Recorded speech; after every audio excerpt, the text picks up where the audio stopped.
गोपास्त्री परिवेष्टितो विजयते। चलते हैं। मैत्रेय जी का और विदुर जी का संवाद चल रहा है। श्री विदुर जी जब धृतराष्ट्र की सभा में दुर्योधन के पक्ष को लेकर के विचार प्रस्तुत हुआ तो श्री विदुर जी ने विरोध करते हुए कहा कि दुर्योधन का आप त्याग कर दीजिए। धृतराष्ट्र से कहा, धृतराष्ट्र धृतम राष्ट्रम एन सह धृतराष्ट्र कहा, जिसने राष्ट्र को देश को पकड़ रखा हो, जिसने कुर्सी को पकड़ रखी हो। महाराज ये जितने नेता प्रेता मंत्री संतरी हैं सब धृतराष्ट्र हैं, समझ लीजिए। यदि अच्छा काम करते हैं, विवेक है, प्रज्ञा है, तब तो महाराज धृतराष्ट्र नहीं है, नहीं तो धृतराष्ट्र के बाप हैं। अब चर्चा चल रही है कि जो कपिल भगवान हैं, जिन्होंने माता देवहूति एवं पिता को भक्ति सांख्य योग इत्यादि का उपदेश दिया, उसकी चर्चा श्री मैत्रेय ऋषि विदुर जी को सुना रहे हैं। विदुर जी ने सभा में कहा कि दुर्योधन का त्याग करना चाहिए। तो महाराज धृतराष्ट्र को भी बुरा लगा। अपना लड़का हो, काना ही हो तो भी अच्छा लगता है। धृतराष्ट्र जल भुन गए महाराज मन ही मन। दुर्योधन ने कहा कि ये दासी पुत्र है। विदुर जी दासी पुत्र हैं। दासी पुत्र माने शूद्रा के पुत्र हैं। कि इसको किसने बोलने का अधिकार दिया है? विदुर जी ने जो जो वहाँ पर नीतियाँ बतलाई हैं उन्हीं का संग्रह विदुर नीति है। विदुर जी ने देखा कि यहाँ पर अपमान हो रहा है, सरस्वती का अपमान, ज्ञान का अपमान हो रहा है, इसलिए महाराज राजद्वार पर धनुष और बाण रख करके तीर्थ यात्रा में चल दिए। भगवान श्री कृष्ण का परधाम गमन हो चुका है और उद्धव जी महाराज श्री वृंदावन में भगवान के कहीं कहीं चरण चिन्ह देखते हैं तो उसमें लौटने लगते हैं। श्री विदुर जी जब वहाँ पहुँचे तो उन्होंने देखा कि कौन इतना बड़ा भक्त है कि चरण चिन्ह देख करके हा भगवान हा प्राणनाश कहा करके लौटता है। जब पास में गए तो देखे श्री उद्धव जी है। श्री विदुर जी ने उद्धव जी से कई प्रश्न किया भगवान के विषय में। श्री उद्धव जी ने कहा कि भगवान तो परम पद को चले गए। मैं और मैत्रेय ऋषि प्रभु के अंतिम दर्शन के समय उनकी सेवा में थे, हम दोनों। विदुर जी ने बड़ा पश्चाताप किया कि भगवान परधाम गमन की और मैं वहाँ उपस्थित नहीं रह सका। मैं तीर्थ यात्रा के चक्र में फंसा रहा। तो उद्धव जी ने कहा, विदुर तुम अत्यंत सौभाग्यशाली हो। जब इस संसार को प्राणी छोड़ता है तो भगवान का स्मरण करता है, किंतु भगवान जब इस धराधाम का त्याग किए तो तुम्हारा स्मरण कर रहे थे। उन्होंने कहा कि उद्धव और मैत्रेय, आप दोनों में मैत्रेय ऋषि जो हैं, ये दोनों में किसी को पहले मिल जाएगी। उद्धव जी आपको पहले विदुर मिल जाएं तो मैत्रेय ऋषि के पास भेजना। मेरे द्वारा दिया हुआ ज्ञान मेरे भक्त विदुर को मिलना चाहिए। भगवान ने तुम्हारा स्मरण किया था। तो इन्होंने कहा कि ज्ञान मैत्रेय ऋषि और विदुर ये उद्धव जी आप दोनों प्राप्त हैं तो आप ही उपदेश कर दीजिए। वृंदावन जैसी पवित्र भूमि है, यहाँ पर ज्ञान का उपदेश कीजिए। श्री उद्धव जी ने कहा कि नहीं, यहाँ भक्ति की प्रधानता है। श्री वृंदावन में ज्ञान और वैराग्य प्रसुप्त थे, नहीं जगे, केवल भक्त युति हुई हैं, इसलिए यहाँ नहीं। आप मैत्रेय ऋषि के समीप जाइए, हरिद्वार गंगा द्वार जाइए और वहाँ जाकर उनके चरणों में प्रणाम कीजिए और उनसे ज्ञान प्राप्त कीजिए। वे आपकी प्रतीक्षा कर रहे हैं। श्री उद्धव जी मैत्रेय ऋषि के पास पहुँचे और वहाँ पर सृष्टि विषयक प्रश्न किया। उसी के परिप्रेक्ष्य में आज हम चतुर्थ स्कंध में प्रविष्ट हो रहे हैं। मैत्रेय जी कह रहे हैं कि स्वयंभू मन और शत्रुपा इनके 3 पुत्रियां और 2 पुत्र हुए। अभी तक जो सृष्टि चल रही है इसमें कन्याओं की संख्या अधिक है महाराज। ब्रह्मा जी के 10 पुत्र हैं, पुत्री एक ही है। सरस्वती जी को प्रकट किया और उसके बाद महिलाओं को प्रकट करने बंद कर दिया, क्योंकि सरस्वती के सौंदर्य को देखकर ब्रह्मा जी दौड़ पड़े थे। फिर उन्होंने उस शरीर का त्याग कर दिया, ऋषियों ने रोका। अब महाराज आकूत, देवहूत एवं प्रसूत 3 कन्याएं हैं। प्रियव्रत और उत्तानपाद 2 पुत्र हैं। दक्ष जी के यहाँ भी यही स्थिति है महाराज, 60 कन्याएं हैं। इसमें आकूत जो है रुचि नाम के प्रजापति को दी गई, ऋषि नाम की कन्या।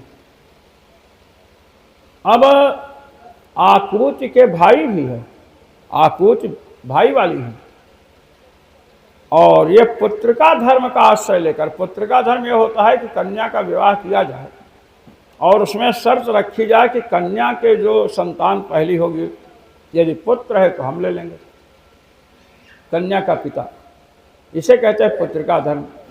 अब महाराज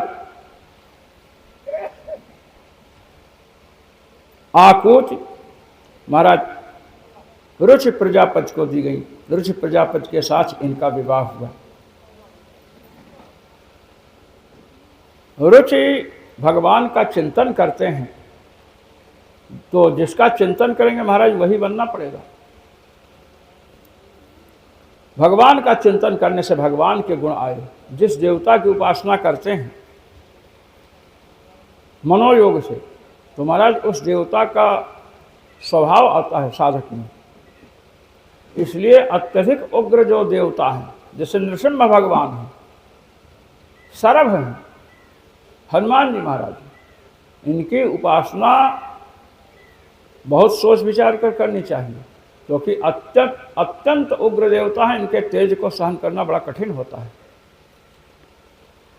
तो यहाँ पर बता रहे हैं, शतरूपा ने कहा था कि जो संतान हमारी पुत्री को होगी पहले वो हम लोग ले लें। तो मनु जी ने कहा ठीक है। इस प्रकार महाराज इनका हुआ विवाह। अब आकूत के गर्भ से जुड़वा संतानें हुई महाराज। एक तो लड़का है और एक है लड़की। जो लड़का है वे यज्ञ स्वरूप भगवान विष्णु हैं, और जो लड़की है वो महाराज लक्ष्मी जी का स्वरूप है। इसका नाम दक्षिणा पड़ा। अब जो रुचि के पुत्र यज्ञ भगवान हैं, इनका विवाह दक्षिणा के साथ हुआ, क्योंकि वो तो पिता ने ले लिया था उनको, तो उनके वंश के हो गए। इसलिए यज्ञ और दक्षिणा का विशेष संबंध है। ऐसे ऐसे यज्ञ हैं जिनमें सब कुछ दान करने का विधान है, ऐसे भी यज्ञ हैं, सर्वस्व दान का विधान महाराज। और ऐसे यज्ञ का संपादन अयोध्या में महाराज रघु ने किया था, और वर्तंत के शिष्य जब वहाँ पहुँचे, अब वर्तंत या कौत्स किसी का नाम है, गुरु चेला में नाम भिन्न हो सकता है, तो महाराज पहुँचे दक्षिणा देने के लिए अपने गुरु को। गुरु ने कहा कि गुरु जी से कहे कि दक्षिणा ले लीजिए, हम पढ़े हैं। कहे नहीं दक्षिणा नहीं, तुमने सेवा किया ही होगा। कहे नहीं दक्षिणा लीजिए महाराज, बिना दक्षिणा के हमारी विद्या कैसे सफल होगी। अब गुरु जी को आ गया क्रोध। उन्होंने कहा ठीक है, जाओ दक्षिणा लाओ, कई करोड़ मुद्राएं। अब अयोध्या आए महाराज। अयोध्या में महाराज का जब पात्र देखा, रोटी भी बन रही है तो मिट्टी के बर्तन पर, पानी पी रहे हैं तो मिट्टी के बर्तन में, बैठे हैं तो मिट्टी का सिंहासन है, तो कौत्स को बड़ा मन में बड़ी ग्लानि हुई। महाराज ने पूछा कैसे पधारे? अरे कहे हम ऐसे दर्शन करने आ गए। कहे दर्शन करने के लिए वहाँ से अयोध्या आना तो बड़ा कठिन है, आप किस उद्देश्य से आए? कहे क्या करूं महाराज, मैं तो आया था अपने गुरु को दक्षिणा देने के लिए, हमें स्वर्ण मुद्राएं चाहिए थी, वो भी करोड़ों की संख्या में। और आप यहाँ देखें तो यहाँ पर तो सोना की तो बात छोड़ो, लोहे के भी बर्तन नहीं दिख रहे हैं, चांदी के बर्तन नहीं दिख रहे हैं। तो उन्होंने कहा आप चिंता मत कीजिए, आपको जितनी दक्षिणा चाहिए सब मिलेगी। महाराज रथ को सजा दिया, धनुष बाण सब अस्त्र शस्त्र रख दिया और कहे कि हम सूर्यास्त के बाद रात को अलकापुरी पर आक्रमण करेंगे, कुबेर की नगरी पर। कुबेर को समाचार मिला कि अयोध्या नरेश चक्रवर्ती सम्राट महाराज रघु आक्रमण करने वाले हैं। बृहस्पति जी ने कहा कि देखो, जिससे उलझने पर हारना पड़े उससे उलझना ही नहीं चाहिए। रघु जी के पास कुछ नहीं था, आपसे कभी कहे आपके ऊपर आक्रमण करने की सोचे भी नहीं। आज एक विप्र को दक्षिणा देने के लिए वो खाली हाथ ना चला जाए अयोध्या के राजभवन से, इसलिए आक्रमण करना चाहते हैं। स्वर्ण की वर्षा कर दी महाराज, स्वर्ण की वर्षा हुई। और कौत्स को कहा कि आप लीजिए, सब ले जाइए, आपके निमित्त वर्षा हुई। उन्होंने कहा कि नहीं, जितना गुरु जी ने मांगा है हम उतने ले जाएंगे, अधिक वे ले नहीं जा रहे हैं और ये ले नहीं रहे हैं। उसको जिस जगह पर रखा गया खोद करके, उसको अयोध्या में स्वनखर कुंड कहते हैं, बड़ी छावनी के पास है आज भी। तो महाराज ऐसे ऐसे अयोध्या के राजा। अब जो तीसरी पुत्री प्रसूति है, इसका विवाह महाराज दक्ष प्रजापति के साथ हुआ। दक्ष बड़े कर्मकांडी हैं और जो अधिक कर्मकांडी होता है बड़ा क्रोधी होता है। अगर क्रोध है महाराज, काम क्रोध लोभ, ये तीनों यदि मात्रा से अधिक हो जाए, जैसे क्रोध है, किसी ने छोटा अपराध किया, अब उसको दंड बहुत बड़ा दे दिया, ये क्रोध बेकार है। व्यवस्था के लिए क्रोध की आवश्यकता है, किंतु क्रोध से यदि विनाश होना आरंभ हो जाए तो समझिए क्रोध बेकार है। काम संतानोत्पत्ति के लिए जो काम है वह भगवान का स्वरूप है, किंतु वही काम यदि व्यभिचार बलात्कार में परिवर्तित हो जाए तो समझो वो क्या है, दोष है। लोभ अपनी संपत्ति की सुरक्षा, अपने पूर्वजों के कर्म के लिए, बाल बच्चों के पालन पोषण के लिए हो तो ये लोभ अच्छा है, किंतु इतना लोभ हो कि पड़ोसी का भी इकट्ठा करने लग जाए। हमने देखा महाराज अपनी आंखों से, गाँव में क्या होता है कि सब अगल बगल खेत होते हैं। अब हरा चारा के लिए, कहीं कहीं हरेरा कहते हैं, हरा चारा के लिए गए, देखे पड़ोसी नहीं तो उसी के खेत में घुस गए, उखाड़ना शुरू किया और देखे आ रहा है, फट से अपने खेत में कूद गए। पानी वर्षा दूसरे के खेत में भर गया है, अपने खेत में आवश्यकता के वहाँ काट लिए थोड़ा सा। एक बार हमसे कहा, लोगों ने काट दो, हमने कहा काहे काट रहे? कहा तुम नहीं काटोगे तो हम स्वयं काट लेंगे। हमने कहा काट लो। तो दूसरे खेत से पानी अपने खेत में काटे, मैं गया उसके घर बता दिया तो खेत में पानी काटे आए, बड़ा झगड़ा शुरू हुआ। उन्होंने कहा अपने कट गया, सारे कहे तुम्हारा लड़का कह रहा है, हमसे पूछे। हमने कहा बिल्कुल तुमने काटा है। ये तो महाराज ये सब जो है ये सब अनुचित है। अब लोभ मतलब इतना अधिक लोभ हो गया कि हम दूसरे की संपत्ति चोरी करने लग गए लोभ के कारण। तो जो लोभ चोरी में प्रवृत्त करे वो लोभ ठीक नहीं है। अपने सामान, अपने वस्त्र की, अपने खेती की सुरक्षा के लिए जितनी प्रवृत्ति हो उतना ही लोभ करना चाहिए। महाराज मैंने देखा दो स्त्रियां थी महाराज, एक की साड़ी गड़बड़ थी और एक की बहुत अच्छी थी। दोनों नहाने गई, सुखाई। जिसकी साड़ी खराब थी उसने जो रिश्तेदार में पड़ती उसकी साड़ी को कैंची काट दी। अब ले, ये कहते हैं मात्सर्य। अरे काटने से क्या मिला? तो महाराज दोषों से हमें बचना है यदि मात्रा में अधिक हो गए। और आप भोजन करते हैं पच शक्ति के लिए, भोजन अधिक कर लो तो वही अपच हो जाएगा महाराज।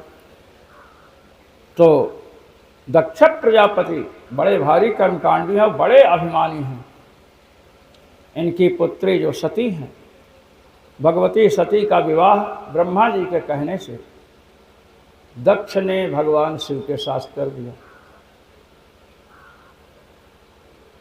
विदुर जी ने पूछा कि महाराज सती जी भगवान शिव के साथ ब्याही गई और अपने पिता के यज्ञ में ही जल गई।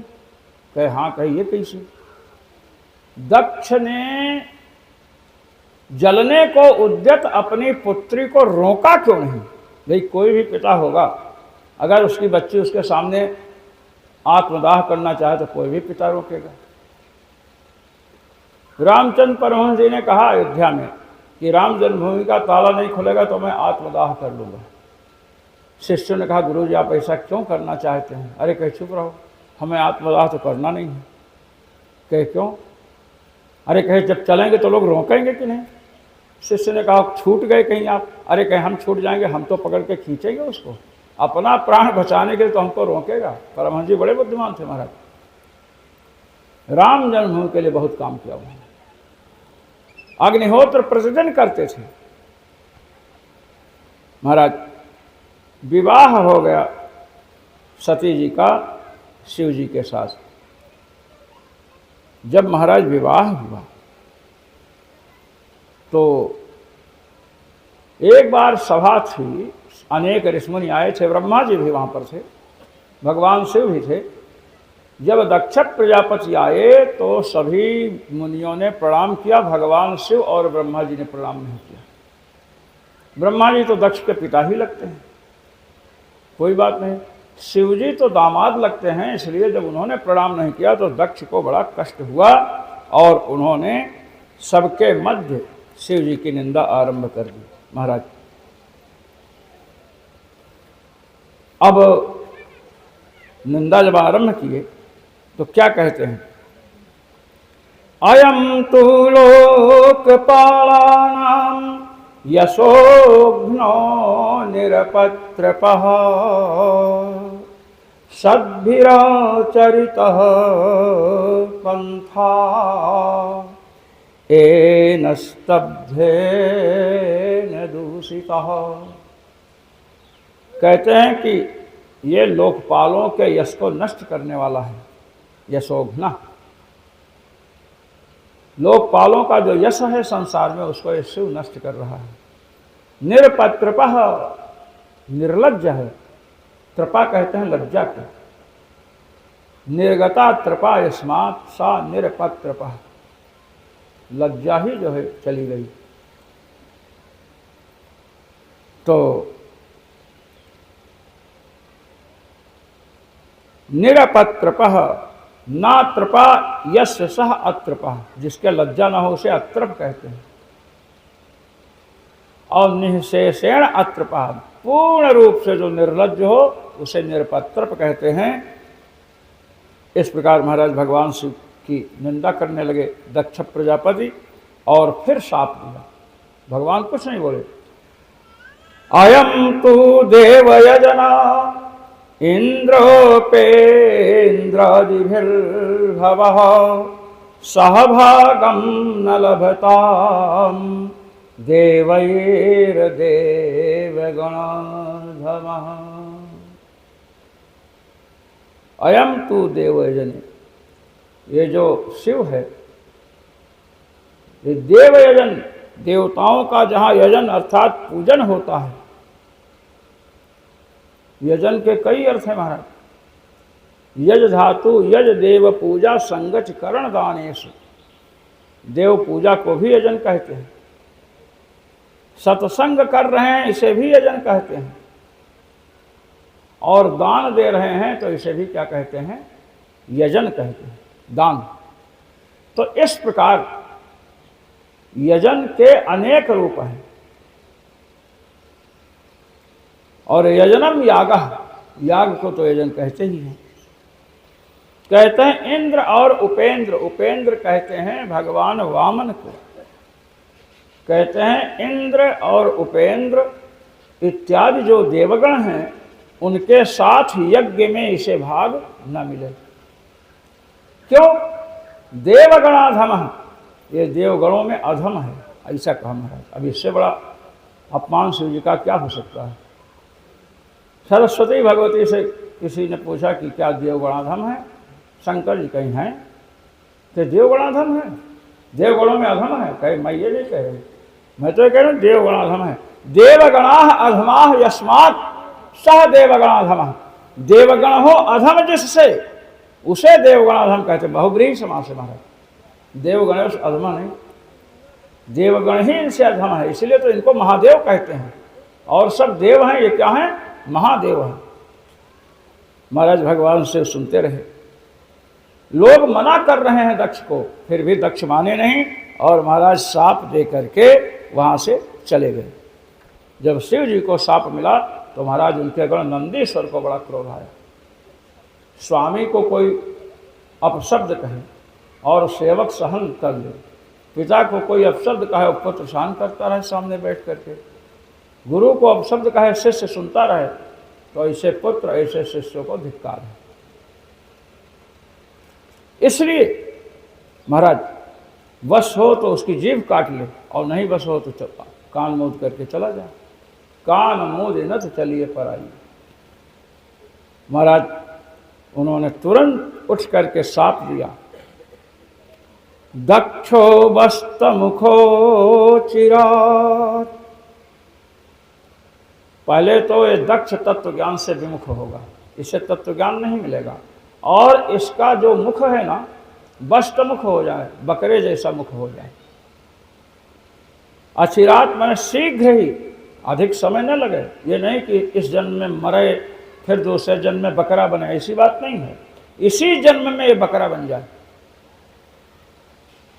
और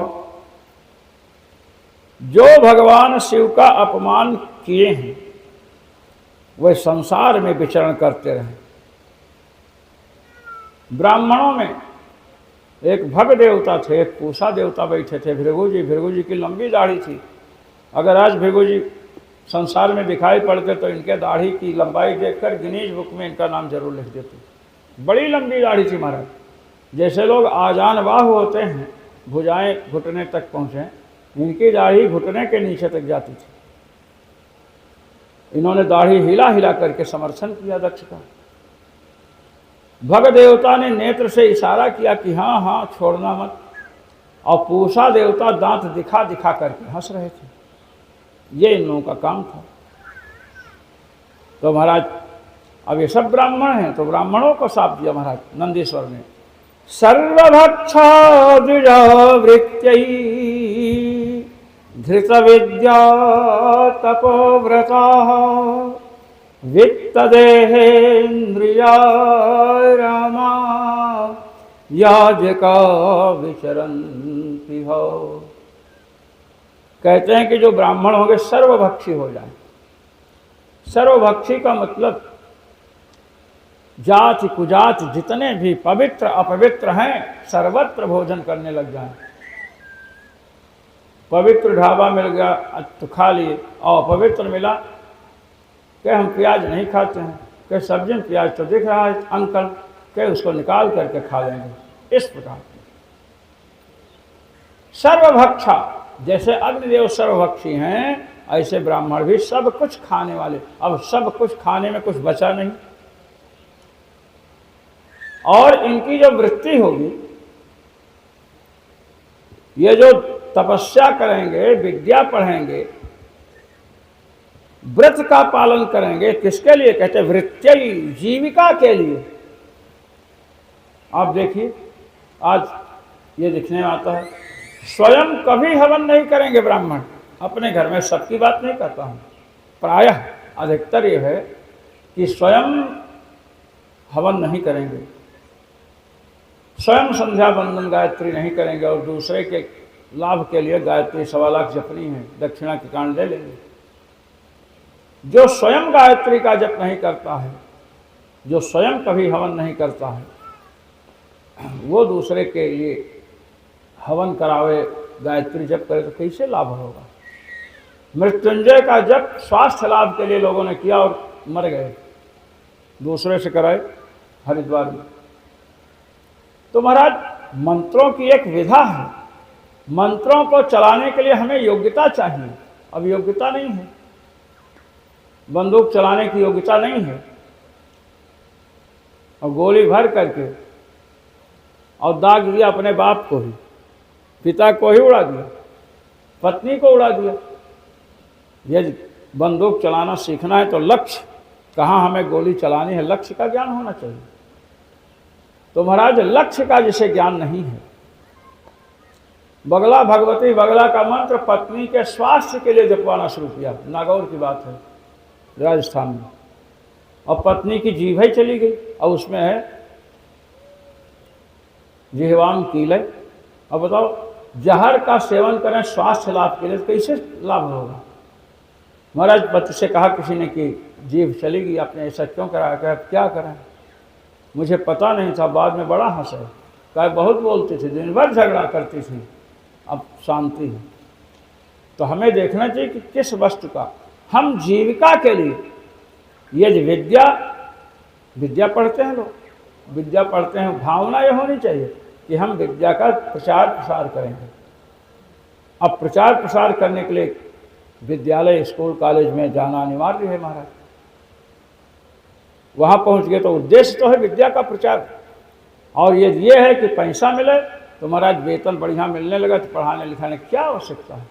ये लक्ष्य सही होना चाहिए। कथा करेंगे, कथा सीख रहे हैं, कि किस लिए कथा सीख रहे हैं? कि कथा से पैसा आएगा। अब लीजिए, भगवान और भक्ति हो गए गौण। अब बताओ तुम्हारे कथा से ज्ञान वैराग्य भक्ति कैसे निकल सकती है? इसलिए वृंदावन में मैंने कहा, अनिरुद्धाचार्य जी के हैं, हमने कहा वृंदावन में प्रतिवर्ष 100 वज्रमूर्ख निकलते हैं भागवत के। मैंने कहा था, हमने कहा ये परंपरा बंद होनी चाहिए, अच्छे अच्छे विद्वानों को बुलाइए, भागवत की अनेक टीकाएं हैं उनका अध्ययन करवाइए, विद्वान को निकालिए, 1 वर्ष में भागवत के वक्ता बन जाते हैं महाराज। आप सोचिए कैसे होगा। विद्यावताम भागवते परीक्षा, विद्वानों की परीक्षा भागवत में होती है, 1 साल में ही भागवत। ये सब परंपराएं जो केवल पैसा के लिए, बहुत गड़बड़ है। फिर संगीत का आश्रय लेंगे नहीं तो होगा क्या? आप क्या बोलेंगे 1 साल में? 18,000 श्लोक।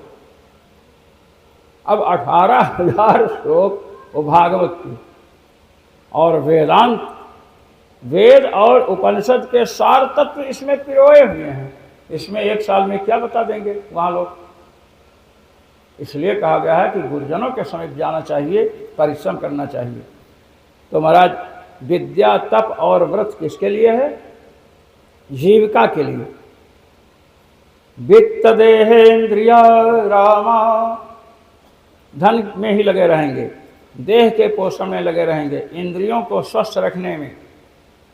कि ये सब होने के बाद कि वो याचिका विचरंती, भीख मांगते रहेंगे।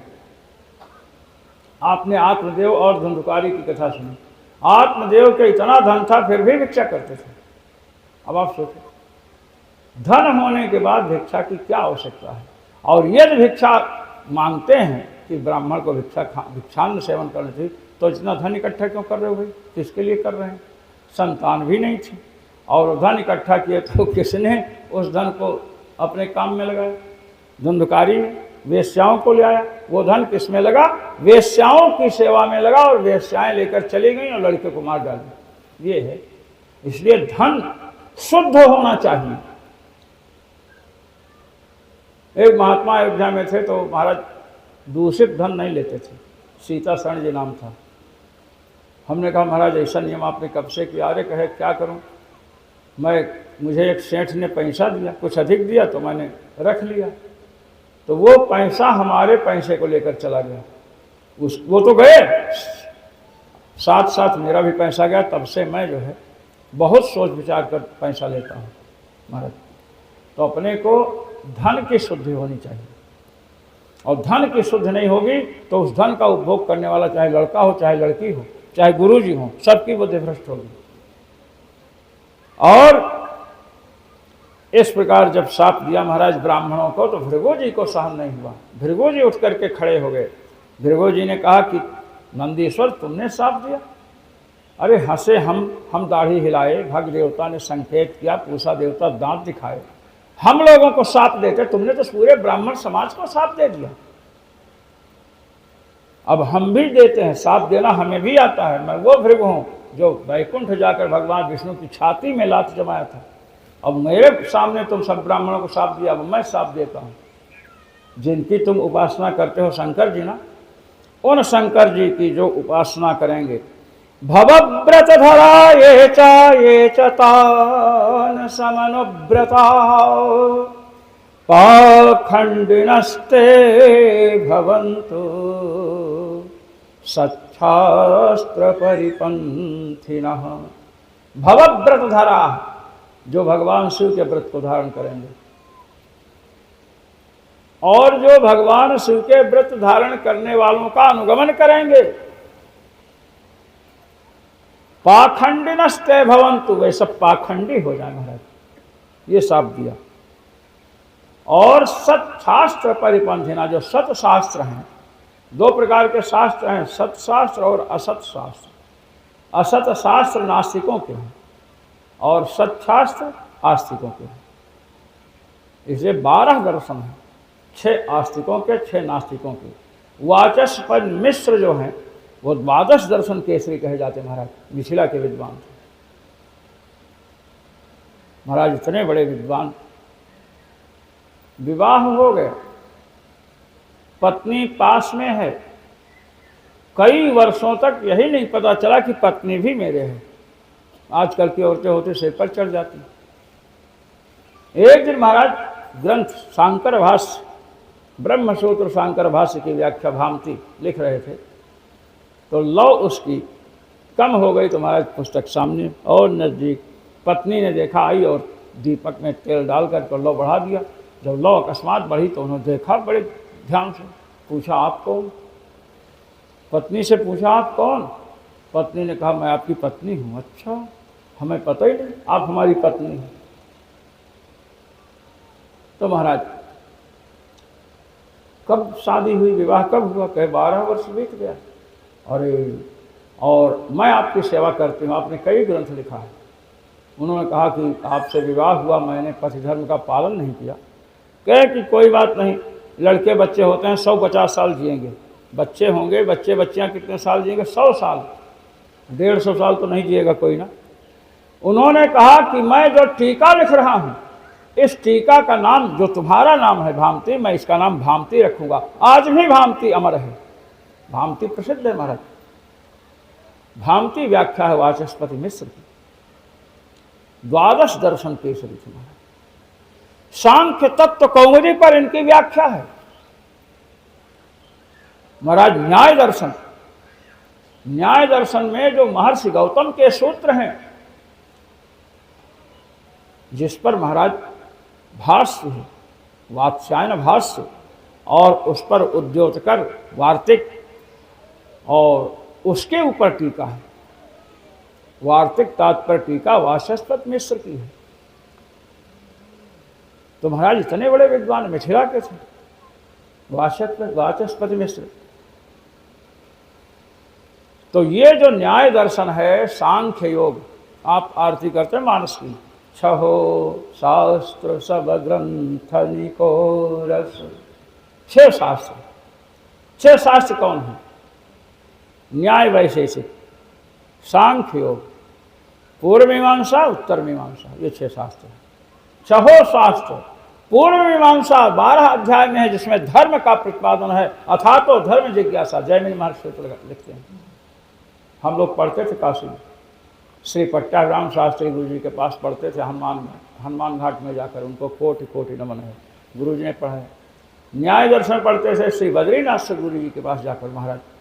सभा में शुक्ल जी आ जाए तो महाराज पंडित थर थर कांपते थे, इतना बड़ा वैदुष्य। मैं उनसे पढ़ना गया, पहुंचा तो कहे क्या है? हमने कहा पढ़ना है आपसे। कहे ठीक है। हमने कहा पंचलक्षणी का गूढ़ास तत्वालोक पढ़ेंगे। कहे जो पढ़ना है कल ही बताना। शुक्र जी ने कहा जो पढ़ना है कल ही बताना। ऐसा विद्वान मैंने अपने जीवन में नहीं देखा। लोग पूछते हैं क्या पढ़ोगे, जो पढ़ोगे ग्रंथ देखते हैं फिर पढ़ाते हैं। शुक्र जी ने कहा कल ही बताना। महाराज एक दिन गुरुजी कहीं फंस गए पंक्ति में, पंक्ति नहीं लगी तो कहे हम लघु शंका करके आते हैं। लघु शंका करने के मैं बैठा था आधा घंटा, आधे घंटे के बाद जब देखा नहीं आए तो मैं चला गया। दूसरे दिन पहुंचा, गुरुजी बड़े नाराज, तुम चले गए थे। हमने कहा गुरुजी आधा घंटा बैठा था। अरे कहे मैं 45 मिनट में आया था लघु शंका कर। कहे वहीं चिंतन करने लग गए। फिर गुरुजी ने जहाँ पर पंक्ति फंसी थी उसका उत्तर दे करके 5 कोटि और चले। बच्चा था, बहुत बड़े विद्वान हैं, उनके ग्रंथ पर चर्चा चल रही थी। महाराज एक गुरुजी थे दक्षिण भारत के, होशमने शास्त्री जी। जब हम लोग पढ़ने जाएं वो पहले से पुस्तक खोले बैठे रहे। और हम थे, करुणानंद जी बंगाली थे, जैसे गेट में घुसे कि पाठ शुरू, और बैठते बैठते 4-5 पंक्ति आगे बढ़ जाए। हमने कहा गुरुजी आने पर बैठने पर शुरू किया करिए।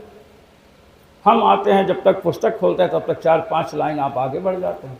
कहे हमारे यहाँ आओ तो पुस्तक पहले खोल लिया करो तब घुसो। वो थे महाराज हेब्बार शास्त्री जी। उन्होंने बिंदु के द्वारा वर्णों की उत्पत्ति दिखाई है। वो ग्रंथ महाराष्ट्र सरकार ने छपाया, बाद में संन्यास ले लिए थे। तो काशी में महाराज श्री वायुनंदन पांडे जी, साहित्य के महाराज, श्री राम पांडे गुरु जी ऐसा पढ़ाते थे न्याय दर्शन जैसे साहित्य पढ़ा रहे हैं। ये सब महापुरुष थे महाराज। श्री पुरुषोत्तम त्रिपाठी गुरु जी थे आपके यहाँ इलाहाबाद के। इतनी सुंदर शैली थी पढ़ाने की कि हम लोग व्याकरण न्याय पढ़ने गए थे। हमने कहा गुरुजी व्याकरण पढ़ेंगे, न्याय नहीं पढ़ेंगे, आपकी शैली से प्रभावित होकर। अरे कहे तुम समझते नहीं, सरयू पारिणों में नैयायिक कोई नहीं है, ये बद्रीनाथ शुक्ल जी हैं केवल। तुम न्याय पढ़ो, व्याकरण तो घर की विद्या पढ़ा देंगे। इस प्रकार महाराज ब्राह्मणत्व कूट कूट कर देवस्वरूप मिश्र जी, इन सबको हम प्रणाम करते हैं। सरस्वती के साक्षात वरद पुत्र थे महाराज। श्री जयराम सुगुरु जी काशी नरेश के राजकुमार को पढ़ाने के लिए रामनगर में थे, उनके पास पढ़ने गया तो उन्होंने एक दिन प्रसन्न होकर के हमें आशीर्वाद दिया। उन्होंने पूछा कि आप इतना समझते हैं, 7-7, 8-8 पृष्ठ पढ़ता था वो क्रोडपत्र। क्रोडपत्र टीका को कहते हैं, जो हस्तलिखित टीकाएं ना अनुपलब्ध हैं। क्रोडपत्र कहे, क्रोडपत्र 8-8 पेज समझते हो। तुम बताओ कि क्या बात है, क्यों इतना समझते हो, तुम मेरे शिष्य जैसे हो। तो हमने कहा गुरुजी 2 महीने से पढ़ रहे हैं, शिष्य जैसे हैं। कहे नहीं आप बताओ। हमने कहा कि आपकी कृपा से आपका स्मरण करके ग्रंथ लगाते हैं, कुछ लगता है कुछ नहीं लगता है, जो नहीं लगता है वो आपके यहाँ ध्यान देते हैं। बड़े प्रसन्न हुए।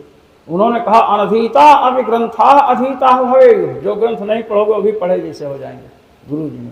तो गुरुजनों की कृपा हम लोग प्राप्त करते हैं, जितने भी लोग हैं। हमें यह ध्यान देना चाहिए कि हमारा कोई व्यवहार ऐसा ना हो कि गुरुजनों के मन में क्लेश कष्ट की भावना हो, उनके मन में बात आ जाए कि मैंने अनधिकारी को विद्या दी। ये बात जिस दिन आएगी उसी दिन विद्या पर कुठाराघात हो जाएगा, प्रतिबंधक उपस्थित हो जाएगा। हमने किसी से मंत्र लिया, हमने किसी से सीखा, तो वो हमेशा जब तक जीवित है तब तक महाराज गर्व के साथ शिष्य का नाम लेते, हाँ उन्होंने पढ़ा है, उनको मैंने पढ़ाया। इसे हम लोग कभी भी गुरुजनों का अपमान नहीं किया है। ये गुरुजनों का आशीर्वाद बहुत आवश्यक है। जैसे एक पुत्र को माता पिता का आशीष चाहिए, ऐसे शिष्य को गुरु का आशीष चाहिए। और एक महापुरुष ने तो लिख दिया, शिष्याः यदुत्कर्षमवाप्नुवन्ति प्रभाव एवैष गुरोरंभः। शिष्य जो उत्कर्ष को, उन्नति को प्राप्त करता है, इसमें गुरु का ही अमोघ प्रभाव है। और गुरु का अपमान कर रहे हैं। 18 अध्याय पढ़ लिया, किसी को गुरु ही नहीं बनाया। ऐसे लोग सफल नहीं होते हैं महाराज। आजकल देखिए, आज बहुत से लोग BA MA PhD करके और कोई जूता में पालिश कर रहे, कोई कुछ, वो गुरुभक्तहीनता का कारण है। गुरुभक्त कभी भी महाराज असफल नहीं होता है। तो महाराज शाप दिया कि भगवान शिव के व्रत का धारण करने वाले पाखंडी हो जाएं, सत शास्त्र के विरोधी हों। श्री हनुमान जी महाराज ने अगस्त जी के पूछने पर कहा, अगस्त जी ने पूछा कि बताइए कि भगवत प्राप्ति के विरोधी कौन है, ये प्रश्न किया। अर्थपंचक का वहाँ वर्णन है, तो उन्होंने कहा कि असच्छास्त्राभिलाषश्च सच्छास्त्रस्यावमाननम्। असत शास्त्र जो है उसकी अभिलाषा रखना पढ़ने की, और सत शास्त्र जो है उसका अपमान करना। गुरवीश्वर बुद्धिश्च, गुरु में ईश्वर की बुद्धि होनी चाहिए और उनकी आज्ञा का पालन करना चाहिए। और गुरु में मर्त्य सामान्य भावेन गुरुवादो नाति गौरवम, जैसे हम खाते पीते हैं सोते हैं वैसे गुरु जी खाते पीते सोते हैं, ये बुद्धि रखना भगवत प्राप्ति की विरोधिनी है महाराज। स्वातंत्रम चाप्यहंकारो ममकारस्तथैव च, अपने को स्वतंत्र समझना, मैं तो स्वतंत्र हूँ, इतना पैसा कमाता हूँ, माता पिता क्या करेंगे, कुछ कहेंगे अलग हो जाए।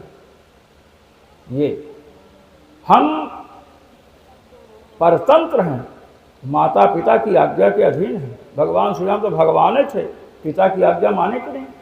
तो महाराज ये है कहे नष्ट शौच मूढ़धियो जटा भस्मास्थिधारिणः, नष्ट शौच मूढ़धियो जटा भस्मास्थिधारिणः, विशन्तु शिव दीक्षायां यत्र दैवं सुरसवम्। कहते हैं नष्ट शौचा, पवित्रता नष्ट हो जाएगी। मैंने कल कहा था ना, चाय पीकर हाथ नहीं धोते हैं, पवित्रता नष्ट हो गई। ये शाप है भृगु जी का कि भगवान शिव के जो भक्त होंगे, आजकल तो नष्ट शौच सब हो गए। मूढ़ धिया, मूर्खता पूर्ण बुद्धि रहेगी, जटा भस्म और अस्थ माने हड्डी, हड्डी को धारण करेंगे। कहते हैं विषंतु शिव दीक्षायाम, ऐसे लोग शिव दीक्षा लेंगे जहां पर सुरा और सुंदरी, सुरा और आसव, यही दो प्रधान हैं।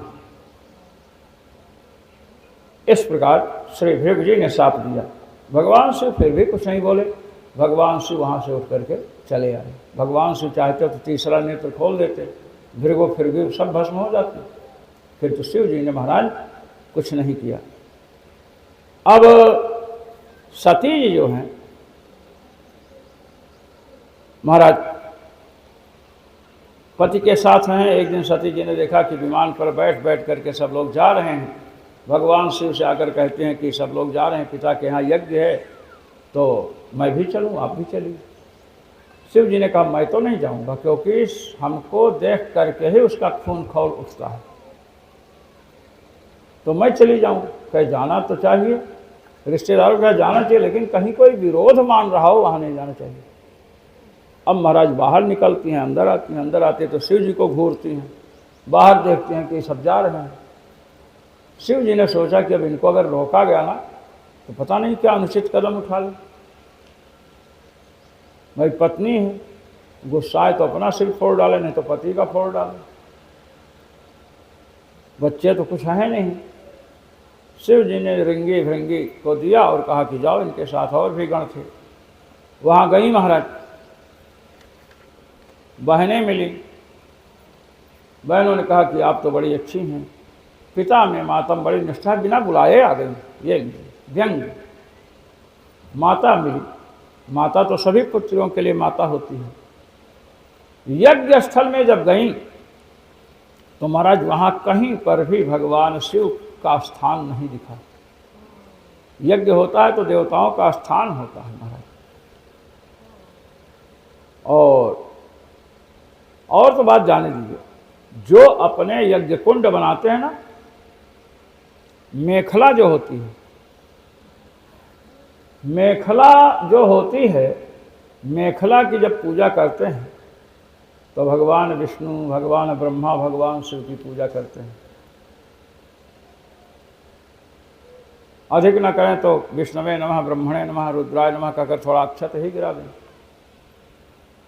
महाराज मेखला पर भी शिव जी का स्थान नहीं था। अब पार्वती इनको सती जी ने जब देखा तब इनको बड़ा क्रोध आया। महाराज जो स्त्री होती है ना, बड़ी दुखी रहती है। मायके में गई तो ससुराल की निंदा करे तो दुख होता है, ससुराल का पक्ष लेगी मायके में, और जब ससुराल आ जाएगी पति के घर तो वहाँ पर अपने पिता के घर की, मायके की कोई निंदा करे तो यहाँ पर कष्ट होता है, यहाँ पर लड़ने लगती है। वहाँ यहाँ के लिए लड़ेगी और यहाँ वहाँ के लिए। दोनों कुलों को संभालती है महिला, स्त्रियाँ पिता के कुल को और पति के कुल को, दोनों कुलों को महाराज संभालती हैं। और अगर कहीं गड़बड़ हुआ तो दोनों कुलों की निंदा होती है, कहेंगे उनकी बेटी ने ऐसा कर दिया और उनकी बहू ने ऐसा कर दिया। इसलिए स्त्रियों के ऊपर विशेष दायित्व है। महाराज जब वहाँ पर गई और देखी कि कोई भाग ही नहीं है, तब सती जी को बड़ा क्रोध आया और इन्होंने महाराज डांटना शुरू किया। सती जी ने कहा कि तुम भगवान शिव से द्वेष करते हो, तुम्हें पता है शिव जी का प्रभाव क्या है, उनके नाम का प्रभाव क्या है, यही तुम्हें पता नहीं है। यद्वयक्षरम नाम गिरेरितं नृणाम सकृत प्रसंगादघमा सुहन्ति तत् पवित्र कीर्तिं तमलंघ्य शासनम भवानवो द्वेष्टि शिवम शिवेतरः। सती जी कह रहे हैं कि शिव 2 अक्षर का नाम है, यत् द्वयक्षरम नाम, जो 2 अक्षर का नाम है। गिरेरितम, गिरा माने वाणी, वाणी के द्वारा, जीभ के द्वारा, ईरितम माने कथितम, जीभ के द्वारा उसका उच्चारण किया जाए। जीभ के द्वारा उच्चारण करने का तात्पर्य है कि केवल वाग इंद्रिय का प्रयोग हो, मन रूपी इंद्रिय का प्रयोग आवश्यक नहीं है। गिरेरितम, वाणी से महाराज, जिह्वा से केवल उच्चारण हो, मन लगे या न लगे, मन के लगने की कोई आवश्यकता नहीं है। लगता तो अच्छी बात है। भगवान शिव का जो 2 अक्षर का नाम है, यदि वाणी के द्वारा, जिह्वा के द्वारा कहा जाए तो कहते हैं नृणाम सकृत प्रसंगाद अघमा सुहन्ति तत्। तो कहते हैं नृणाम माने मनुष्यों का, उसमें ब्राह्मण क्षत्रिय वैश्य शूद्र का विभाग नहीं रखा गया कि ब्राह्मण का ही करता है पाप नाश, क्षत्रिय का ऐसा नहीं, मनुष्य कहा गया। जो भी मानव है, मानव के अंदर है ना ब्राह्मण क्षत्रिय वैश्य शूद्र होंगे, तो महाराज उनके पापों को नष्ट करता है। अघम आसुहंति, आस माने शीघ्र ही, अघ माने पाप को, हंत माने नष्ट कर देता है। कहते हैं कितने बार लेना पड़ता, कहते हैं सकृत, एक बार भगवान शिव का नाम लिया गया तो जितने पाप हैं सबको नष्ट कर देगा। कि बैठ करके देवालय में, कहने प्रसंगवशात जा रहे हैं, रास्ते में जा रहे हैं, किसी ने खखार दिया है, पैर पड़ गया, तो कहते राम राम, ऐसा कहते हैं ना, शिव शिव। इस प्रकार प्रसंगवशात नाम लिया जाए तो भी मनुष्यों के संपूर्ण पापों को वह नष्ट कर देता है। अब इस 2 अक्षर का नाम शिव नाम, 2 अक्षर का नाम राम नाम, यह शिव नाम उपलक्षण है। शिव सहस्र नाम में भगवान शिव का नाम राम भी है, कृष्ण भी है, दुर्गा, ये सब जितने हैं सब नाम हैं। तो ये उपलक्षण है। उपलक्षण जो होता है, उपलक्षण और विशेषण 2 होते हैं। विशेषण रह करके अलग करता है। जैसे आपने कहा नीला घड़ा ले आओ, तो नीला जो रूप है उसको छोड़कर नहीं ला सकते हैं। नीले घड़े को लाएंगे तो नीलापन भी साथ में आएगा। यह है विशेषण। उपलक्षण जो है वो रहता भी है, नहीं भी रहता है। कहे दृष्ट सागरम आने, जिसने समुद्र देखा है उसे ले आओ, तो उस आदमी को लाओगे, समुद्र भी ले आओगे क्या? समुद्र नहीं ला सकते हैं। दृष्ट सागरम आने। किसी ने पूछा कि भाई हमको जाना है तिवारी जी का घर कौन है, वहाँ से कहा वो कौवा बैठा है ना घर पर, वही घर है। और वहाँ से चले, कौवा उड़ गया। कौवा उड़ गया तो भी तो उसी घर में आएंगे, आएंगे कि नहीं? कौवा के उड़ने के बाद भी आएंगे। ये उपलक्षण है। उपलक्षण बिना रहे हुए भी संकेत करता है और विशेषण रह करके, यही अंतर है महाराज। तो चर्चा चल रही है कि ऐसा है भगवान का नाम। तो ये उपलक्षण है शिव नाम। भगवान का कोई भी नाम हो महाराज, एक बार उच्चारण किया जाए सकृत प्रसंग वसात। इसकी चर्चा मैं अजामिलोपाख्यान में करूंगा भगवान की कृपा से। अभी पवित्र कीर्तिम कमलंघ शासनम, भगवान शिव पवित्र कीर्ति है, उनकी कीर्ति पवित्र है। और श्री वंशीधर जी कहते हैं कि पवि कहते हैं वज्र को, पवि दम्भोल असन, ये सब वज्र के पर्याय हैं। पवेह त्रायते इति पवित्रम, जो ये संसार है ये वज्र के समान भयदायक है। इस वज्र के समान भयदायक संसार से जो त्रामन रक्षा करे। गायत्री है ना, गायत्री गायंतम जप करतारम त्रायते रक्षत इति गायत्री। गायत्री का अर्थ है जप करने वाले की जो रक्षा करे उसे गायत्री कहते हैं। मंत्र मननात् त्रायते इति मंत्र, मनन करेंगे तो रक्षा होगी। ये सब महाराज व्युत्पत्तियां हैं। तो पवित्र कीर्तिम, भगवान शिव की कीर्ति ऐसी है कि संसार रूपी वज्र से रक्षा करती है। महाराज कोई भी मंत्र जपिए, मंत्रों में कुछ आकर्षण है, कुछ वशीकरण है, कुछ उच्चाटन मंत्र होते हैं उच्चाटन होता है मंत्रों को जप करने से। वशीकरण मंत्र का प्रयोग किया, स्त्री को वश में कर लिया, पुरुष को वश में कर लिया। महाराज भगवान राम के नाम को आकर्षण, वशीकरण, उच्चाटन, ये सब प्रकार का मंत्र कहा गया है। क्या? आकृष्टि कृतचेतसां सुमहतां उच्चाटनं चाह्मसां आचाण्डालममूकलोकसुलभं वश्यं च मुक्तिश्रियः नो दीक्षां न च दक्षिणां न च पुरश्चर्यां मनावीक्षते मंत्रोऽयं रसनास्त्रिगेव फलते श्रीराम नामात्मकः श्रीकृष्ण नामात्मकः। कहते हैं आकृष्टि से शाम भगवान का नाम जपना शुरू कर दीजिए। आसपास में जो कहीं सिद्ध महापुरुष होंगे उनका आकर्षण होगा, आपके पास आएंगे। और उच्चाटन भी है, उच्चाटनम च अम्मसाम, पापों का उच्चाटन। अन्य मंत्र जपोगे तो किसी का उच्चाटन हो सकता है, पुरुष स्त्री का, पाप का उच्चाटन नहीं होगा। पाप का उच्चाटन भगवान के नाम रूपी मंत्र से होता है। वश्यम चा मुक्ति, वशीकरण मंत्र है भगवान का नाम। अन्य मंत्र तो साधारण स्त्री पुरुष को वश में करते हैं, ये तो मुक्ति रूपी स्त्री को वश में करता है। मुक्ति कहे तब तो इसके लिए बड़ी योग्यता चाहिए, कहे कोई योग्यता नहीं। सबको सुलभ है, चंडाल तक जितने प्राणी हैं सबको सुलभ है। अमूक लोक सुलभ, अमूक माने मूक से भिन्न, गूंगा से भिन्न जो लोग हैं वो भगवान नाम सबको सुलभ है।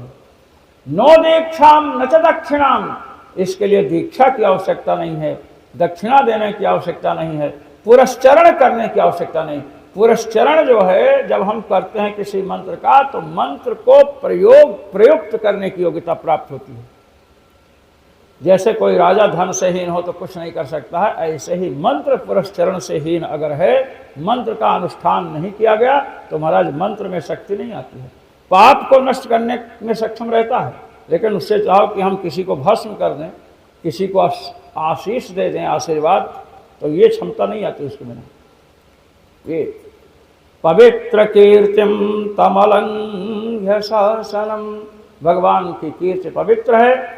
अलंघ्य शासनम, ब्रह्मा और शिव, ब्रह्मा और विष्णु, ये लोग उनकी आज्ञा का उल्लंघन नहीं करते हैं। ऐसे मेरे स्वामी हैं।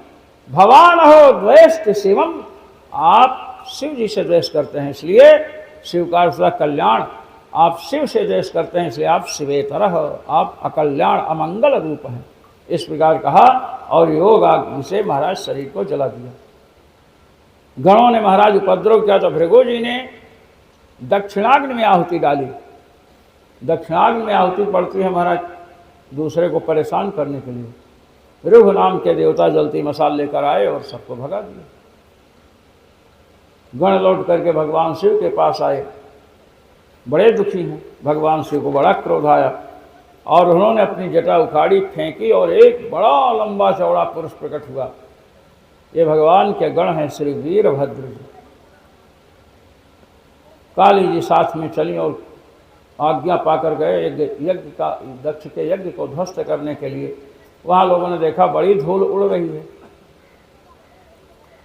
लोग समझ गए कि कुछ अनिष्ट होने वाला। वहाँ पर पहुँचे महाराज, और जब वहाँ पहुँचे तो भृगु जी ने देखा कि शंकर जी के गण आए हैं, तो फिर ये दक्षिणाग्नि में आहुति डालने के लिए दौड़े कि डालूं और भगावें देवता प्रकट होकर के। अब महाराज मणिमान ने भृगु को पकड़ लिया। भृगुम बबंध मणिमान वीरभद्र प्रजापतिम चंडी सह पूषणम देवम भगम नंदेश्वरो ग्रहीत। मणिमान नाम के गण ने मणि पहन रखा था, उसने भृगु जी को पकड़ा, रोक दिया, स्तब्ध कर दिया। भृगु जी छोड़ो, कहीं कैसे छोड़ो, ऐसे थोड़ो छोड़ेंगे, इतनी बड़ी दाढ़ी रखे हो।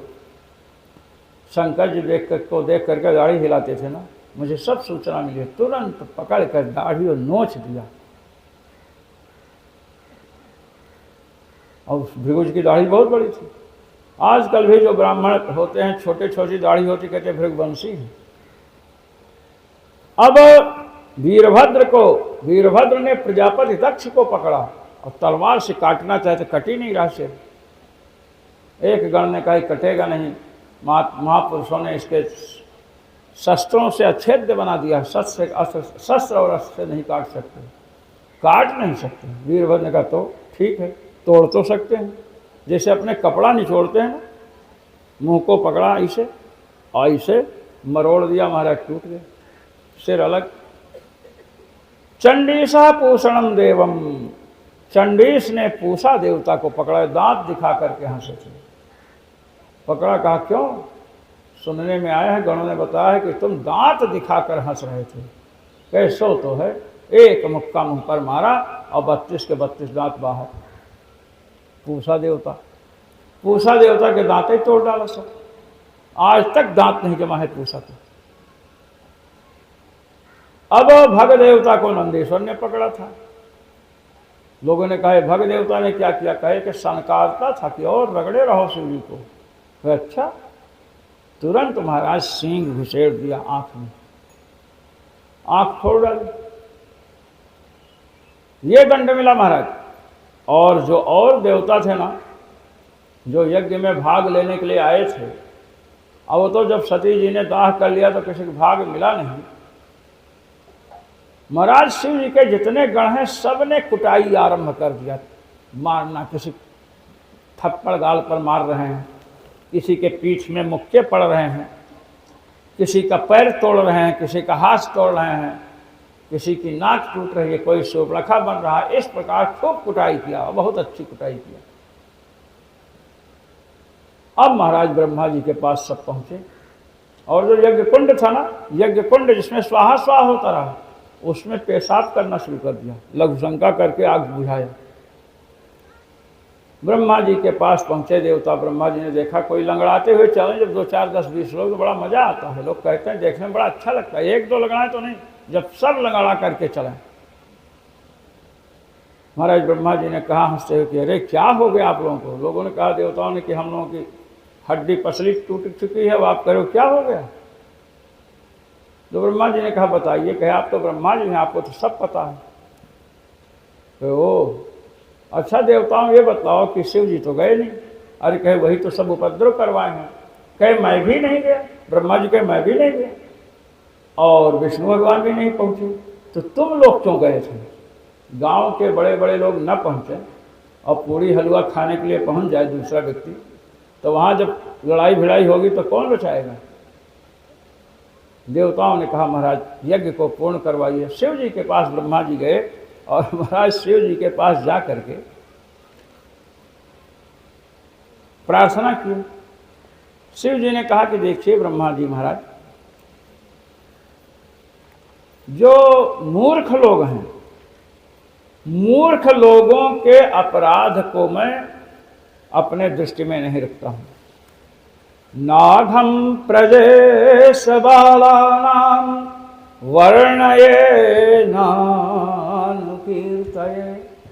हे प्रजेश, हे प्रजापति ब्रह्मा जी, बाला नाम, नाघम जो बालक है, हमारे संस्कृत में किसी को मूर्ख कहना हो ना, तो मूर्ख कहने की जरूरत नहीं, बस मूर्खो असि, तुम मूर्ख हो मत कहिए, बालोस, बालक हो, वो समझेगा बालक कह रहे हैं, बालोस माने मूर्खो असि, तुम मूर्ख हो।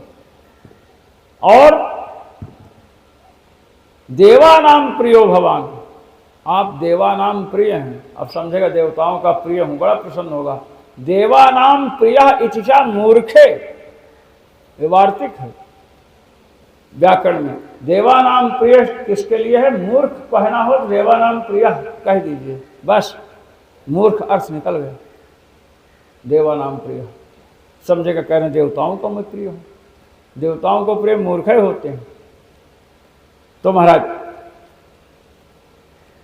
शंकर जी ने कहा कि बालकों का मूर्ख माने अपराध, माने मूर्खों के अपराध पर मैं तो ध्यान न तो देता हूं और न कहता हूं किसी से।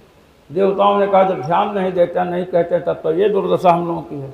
अब कहीं आप ध्यान देने लग जाओ, शिव जी ने कहा ध्यान देने लग जाओ तो तीसरा नेत्र न खोल दो।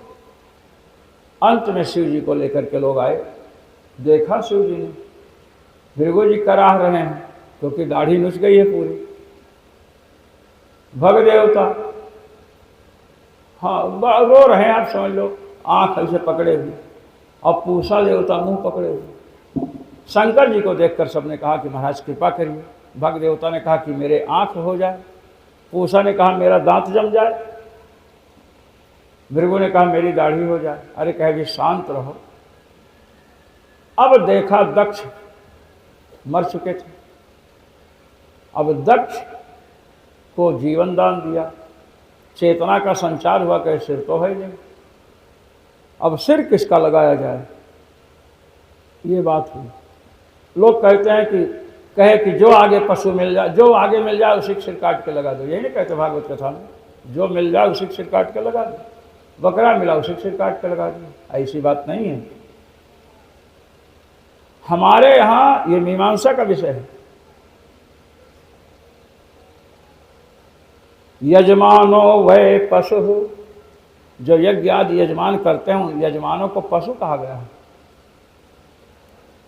अब पशु कौन है? ये लाक्षणिक प्रयोग है। जैसे कोई बच्चा है, बड़ा पहलवान है, कहते हैं सिंहो माड़ो का, ये बालक शेर है, तो शेर का मतलब किसी को नोचने काटने लग गया, ऐसी बात नहीं, शेर के समान पराक्रमी है, यही इसे कहते हैं गौणी वृत्ति, लाक्षणिक प्रयोग है। जो साहित्य पढ़ेंगे उन्हीं को पता चलेगा विशेष। तो महाराज यजमान को पशु कहा गया।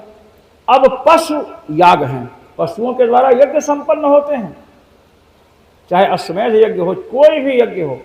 अब यज्ञ पशु के द्वारा होता है, इसलिए एक वेद का वाक्य है पशुना यजेत, पशु से यज्ञ करो, पशु से।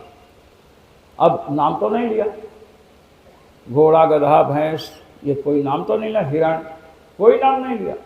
अब संदेह हुआ किस पशु से यज्ञ करें, तो इसके आगे जो मंत्र है उस मंत्र में बकरे का वर्णन है।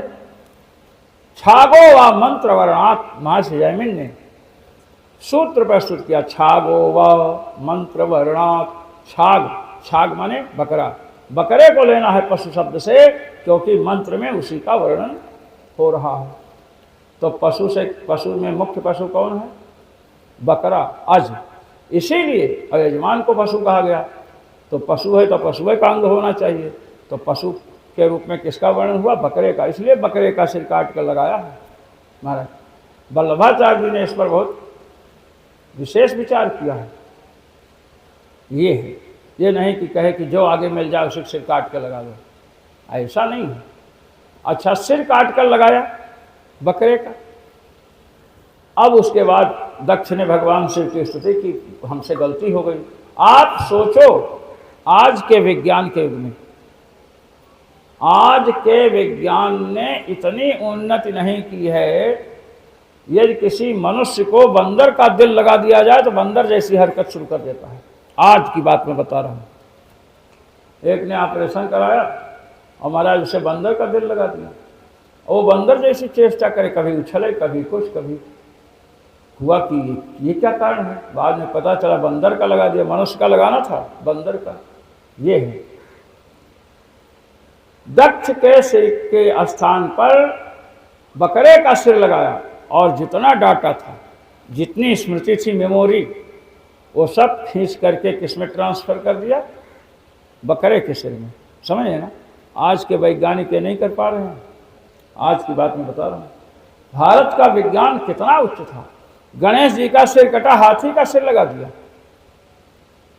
अब आप सोचो कि हाथी का सिर अगर काटा जाए और किसी को लगाना हो तो हाथी तो ऐसे रहता ना, और जब सिर को काटेंगे और उसको जब यहाँ लगाएंगे तो सूंड वाला भाग ऊपर जाएगा कि नहीं?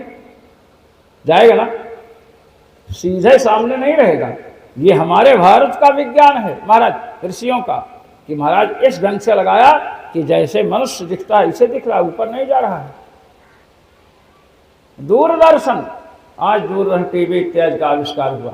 संजय को श्री व्यास जी ने दूरदर्शन की सिद्धि दी। महाभारत में क्या हो रहा है सब बता रहे हैं। यहाँ तो बिजली चली जाए तो टीवी सीवी सब बंद है कि नहीं, वहाँ कोई बिजली की आवश्यकता नहीं। भारत का विज्ञान, भारत का अस्त्र जब ब्रह्मास्त्र चलता है तो जिसको उद्देश्य करके चलाएंगे उसी को मारेगा महाराज। बीच में कोई आ जाए तो नहीं मारेगा। और आज की मिसाइल या गोली हो, मारो दूसरे को, बीच में कोई आ गया तो उसी को नष्ट कर देगी। इसलिए भारत का विज्ञान पहले धर्म को और मंत्र को लेकर के था, इसलिए बड़ा उन्नत था। अस्त्र को लौटा लेते थे। अर्जुन ने अश्वत्थामा तथा अपना ब्रह्मास्त्र लौटा लिया। आज चाहे भारत, रूस, अमेरिका कोई हो, मिसाइल छोड़ दिए, लौटा सकते हैं क्या? काहे नहीं लौटा लेते हैं, बड़े वैज्ञानिक बनते हैं। ये है तो महाराज भगवान शिव वहां पहुंचे, यज्ञ को देखा। जब दक्ष को बकरे का सिर लग गया तो भृगु जी फिर आए, कहे महाराज दक्ष तो आपका ससुर लगता था। संसार में दो ये हैं, ससुर और असुर। ससुर और असुर।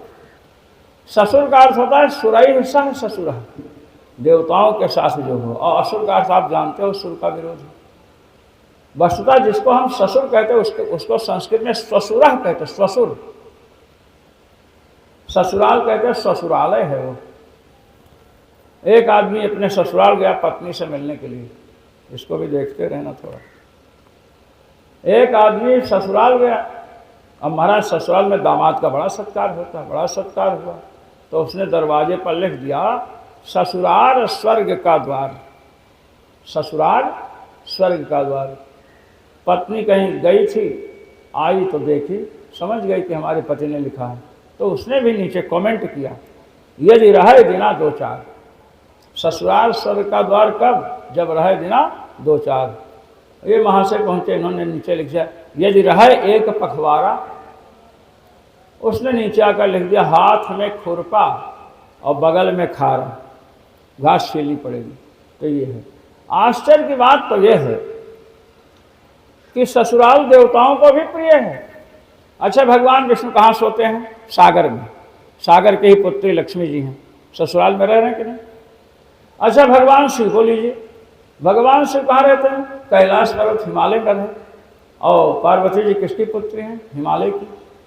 तो जब कैलाशपति भगवान शिव ससुराल में रहते हैं, भगवान विष्णु ससुराल में रहते, तो आप लोग ससुराल में रहें, जाएं आवें तो क्या हर्ज है? मतलब जाना चाहिए।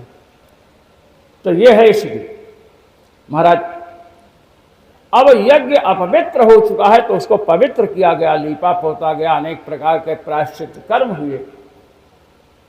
जब भगवान शिव और भगवान ब्रह्मा दोनों पदार्पण किए तो ये दोनों महाभागवत हैं। 12 महाभागवतों में भगवान ब्रह्मा, भगवान शिव, स्वयंभूर भगवान शंभु, सबसे पहले इनका नाम आता है। जब भक्त दो पहुंच जाए, एक सृष्टि की उत्पत्ति करता है, एक सृष्टि का संहार करता है, तो पालन करने वाला क्यों रुकेगा? भगवान भी आकर के प्रकट हुए और महाराज सबने बड़ी स्तुति की भगवान की, और यज्ञ संपन्न हुआ। भृगु जी ने कहा कि मेरी दाढ़ी, कहे दाढ़ी जब बकरे का मुंह है यजमान का, तो पुरोहित को कम से कम बकरे के जैसी दाढ़ी तो होनी चाहिए, तभी ना तालमेल रहेगा। भग देवता ने कहा कि हमारी आंख फोड़ डाले, हम क्या करें? शिव जी ने कहा मित्र देवता की आंखों से देखो। अब आप बताइए, आज का कोई विज्ञान है ऐसा कि जिसकी आंख ना हो दूसरे की आंख से देखे? नहीं। पूषा देवता ने कहा महाराज मैं क्या करूं, मेरा तो दांत ही तोड़ डाला। कहे तुम बहुत मूर्ख हो, बहुत बदमाश हो, दांत दिखा दिखा कर हंसते थे। अब तुम बिहार चले जाओ, वहां सत्तू वत्तू पीस करके देंगे, वही खाते रहे। पूषा प्रपिष्ट भागो दंत को हिसा, वेद में आता है, भगवान वेद का ब्राह्मण वाक्य है, ब्राह्मण ग्रंथ का। पूषा प्रपिष्ट भागा, पूषा को पीसा हुआ भाग मिलता है। चाहे पीस करके जो है आप लड्डू बना लो, या हलवा उलवा, या सतुआ, सतुआ सबसे अच्छा पीस करके जो है पिला दीजिए। अब आप ये देखिए कि भगवान शिव के अनुयायियों को किसने शाप दिया है? भृगु जी ने। विसंतु शिव दीक्षायाम यत्र दैवम सुरासवम, पाखंडी हो जाए शिव जी के भक्त, तो भृगु जी का शाप किसको लगेगा? जो शिव मंत्र की दीक्षा लेगा उसको लगेगा भृगु जी का शाप। और नंदीश्वर का शाप किसको लगेगा? जो शुद्ध ब्राह्मण है। नंदीश्वर ने कहा ना विद्या व्रत ये सब किस लिए हो? सर्वभक्षादिजावृत्त धृत विद्या तपोव्रता है, वित्त देहेन्द्रिया रामा याजका विचरंती, अभी आया है। तो नंदीश्वर का शाप जो शुद्ध ब्राह्मण है, केवल गायत्री तक सीमित है, उनको लगेगा। ब्राह्मण तो गायत्री तो छूट नहीं सकती, और गायत्री नहीं तो महाराज 3 दिन में शूद्र हो जाता है। तो केवल गायत्री तक सीमित जो ब्राह्मण हैं उनको किसका शाप लगेगा? नंदीश्वर जी का। और जो शिव भक्त हैं उनको किसका शाप लगेगा? भृगु जी का। अब दोनों के शाप से बचना है। श्री वंशीधर जी भागवत पर श्रीधर स्वामी की जो श्रीधरी व्याख्या, उस पर इन्होंने व्याख्या लिखी। इन्होंने महाराज यहाँ बड़ा प्रकाश डाला है। इन्होंने कहा कि जिसको नंदीश्वर और भृगु जी दोनों के शाप से बचना है, ना तो गायत्री तक सीमित रहे और ना भगवान शिव के मंत्र की दीक्षा ले, वैष्णव बन जाए। भगवान विष्णु, भगवान राम, भगवान कृष्ण के मंत्र की दीक्षा हो तो शिव जी को जो शाप लगा है उससे छूट जाएगा, और जो केवल गायत्री तक सीमित होने वाले ब्राह्मणों को शाप लगा उससे बच जाएगा। ये अब महाराज